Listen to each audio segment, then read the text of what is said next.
Breaking news చూస్తున్నాము. తెలంగాణలో జిల్లాల పునర్విభజన మళ్లీ తెరమీదికి వచ్చింది. ఇప్పటికి ఉన్న జిల్లాలలో 16 జిల్లాలను దాదాపు రద్దు చేసే అవకాశం ఉన్నట్లుగా కనిపిస్తుంది.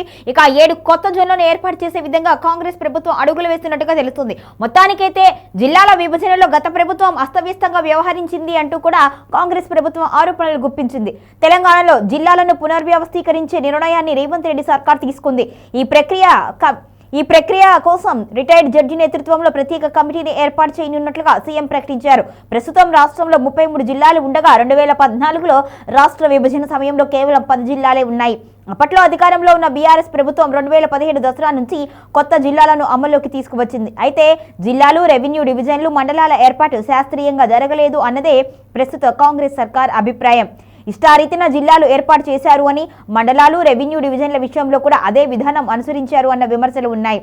కొన్ని జిల్లాల్లో కేవలం 8 మండలాలు మాత్రమే ఉండగా మరికొన్ని జిల్లాల్లో 10 కంటే ఎక్కువ మండలాలు ఉండడంతో పరిపాలనా ఇబ్బందులు ఎదురవుతున్నాయి అని ప్రభుత్వం భావిస్తోంది. ఇక జిల్లాల విభజన శాస్త్రీయంగా లేకపోవడం వలన కొన్ని అసెంబ్లీ నియోజకవర్గాలు 2 నుంచి 3 జిల్లాల పరిధిలోకి వెళ్లగా సీఎం ప్రాతినిధ్యం వహిస్తున్న కొండగల్ నియోజకవర్గం 5 జిల్లాల పరిధిలో ఉండడం గమనార్హం. ఈ నేపథ్యంలో ప్రభుత్వం ఏర్పాటు చేయనున్న రిటైర్డ్ జడ్జి నేతృత్వంలోని కమిషన్ 6 నెలల పాటు ప్రజల నుంచి అభిప్రాయాలు సేకరించి నివేదిక సమర్పించనుంది. ఆ నివేదిక ఆధారంగానే జిల్లాలను క్రమబద్ధీకరిస్తాము అని సీఎం స్పష్టం చేశారు. జిల్లాల సంఖ్యను పెంచడం లేదా తగ్గించడం కాదు అని, పరిపాలనా సౌలభ్యం కోసమే పునర్వ్యవస్థీకరణ చేస్తాము అని వెల్లడించారు. అయితే పార్లమెంట్ నియోజకవర్గాలను ప్రామాణికంగా తీసుకొని జిల్లాలను క్రమబద్ధీకరిస్తే 16 జిల్లాలు రద్దయ్యే అవకాశం ఉంది అన్న ప్రచారం రాజకీయ వర్గాల్లో జోరుగా సాగుతోంది. నిజామాబాద్ పరిధిలో కామారెడ్డి, జగిత్యాల, వరంగల్, మహబూబ్ నగర్ పరిధిలో జయశంకర్, భూపాలపల్లి, హనుమకొండ, జనగామ, మునుగు, నల్గొండ పరిధిలో సూర్యాపేట, నాగర్ కర్నూల్, మహబూబ్ నగర్ పరిధిలో గద్వాల్, వనపర్తి, నారాయణపేట జిల్లాలపై రద్దు ప్రచారం సాగుతోంది.